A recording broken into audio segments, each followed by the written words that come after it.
The past is not just dates and figures. The past is an entire arsenal of ideas, of emotions, of art, of music. History is, in a sense, everything that happened before this moment.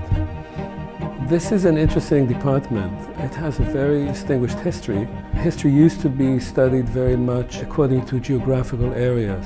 But in recent years, there's been greater interest in seeing the connections between different periods and different geographies. And I think it shows people that history is not just about where things happen and when they happen, but also how things happen over time. It's always one of my biggest pet peeves when people tell me, oh yeah, history, I was kind of interested, but I really didn't like memorizing all the names and dates, and that just makes me want to tear my own hair out, because it's like, that's not what history is. History is a narrative. History is understanding contexts and perspectives.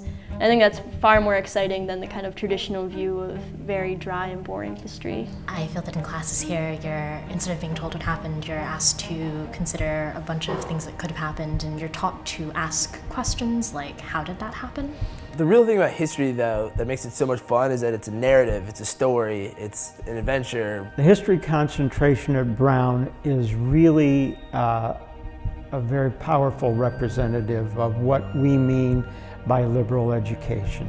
Asking penetrating analytical questions, doing the research in order to answer that question, and to articulate some kind of answer to that question. If you think about it, those three skills are skills that are far more transferable to whatever somebody does after graduation from Brown. When I graduated from Brown, I felt like I had this incredibly applicable skill set.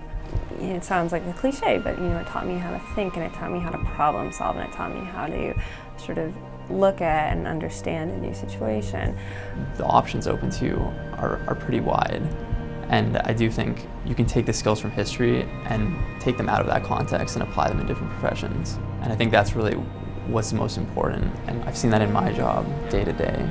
The degree I received here from Brown and the work I did in the history department has really helped to mold the person that I am today.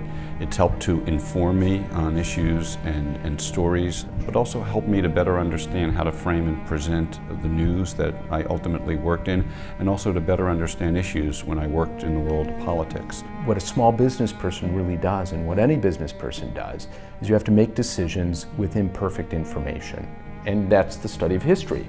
You have all sorts of historical record that's quantitative, anecdotal, oral histories, and you have to put it together and take these bits of stone and glass and arrange them in a mosaic that makes sense. When you study a subject in history and then write about it, what you're doing is sort of getting an idea from many perspectives about something that happened, and then you're recreating your own narrative of that story. That skill, learning to do that well, is very, very much like what you do as a doctor. So you gather facts from your patients, and then you create a narrative that explains what's going on with them. And in the same way that in history that sort of leads you to a thesis, I think in doctoring that leads you to a diagnosis. It doesn't matter what you end up studying. You may study medicine, you may study law, but if you don't have a larger understanding of the world, it will be very hard for you to know how to make a difference. And I think that most Brown students come to Brown because at least they have a view of themselves as people who will, in one way or another, matter to the society, to their culture. To do that, you need a larger understanding of the world you live in. In History of Southern Africa, we read a book called The Seed Is Mine, which is an oral history of a man who was a sharecropper. Reading about his struggle to stay afloat and to sort of carve out his own experience. For me, at least, now working as a lawyer in an organization devoted to social justice, it's something I think I first became really excited about as an undergrad, and to be able to sort of take that and just say, well, like this, there are things we can do. I think one of the things that you're looking for in college is you're looking to be inspired. And I was really interested in the American Civil Rights Movement. I was also really interested in post-revolution Russia. And now, as a physician, I more frequently than I think I ever would have expected go back to the way that I thought about those issues as an undergrad and rely on things that I learned as an undergrad that inform the way I think about creating social change now? And what I do now in Ghana really places a premium on a high level of cross-cultural skills. And history just taught me to be sensitive to all that.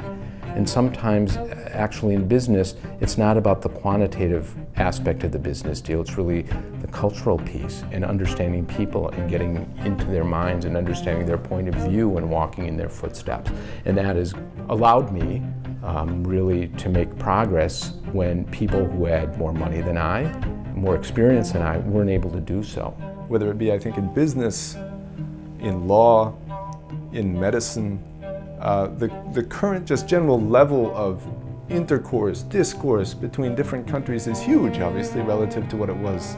For anyone in those contexts who wants to work in those fields, it is so helpful to know something about the past of the people you're speaking to. This is a global period in history that it's important to understand with a global perspective.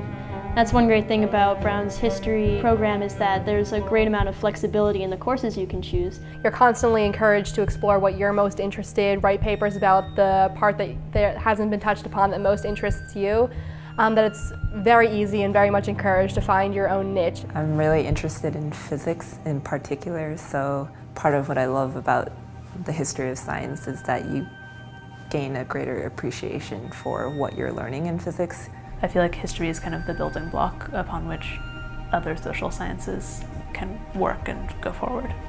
My name is Rachel Weiler, and I'm studying 20th century German history. I'm focusing on early modern Britain. Early modern world. The history of the environment. Ancient Chinese history. History of science. Antebellum American history. Attorney, Brooklyn, New York. An investment banker at JP Morgan. I'm a journalist. I'm a doctor at the Cambridge Health Alliance. Medical director of ambulatory practice improvement. The founder and president of the Omanhini Cocoa Bean Company. Brown historically has been this incredibly strong liberal arts institution. And I think in many ways it's sort of at the heart of what makes Brown special to study history there.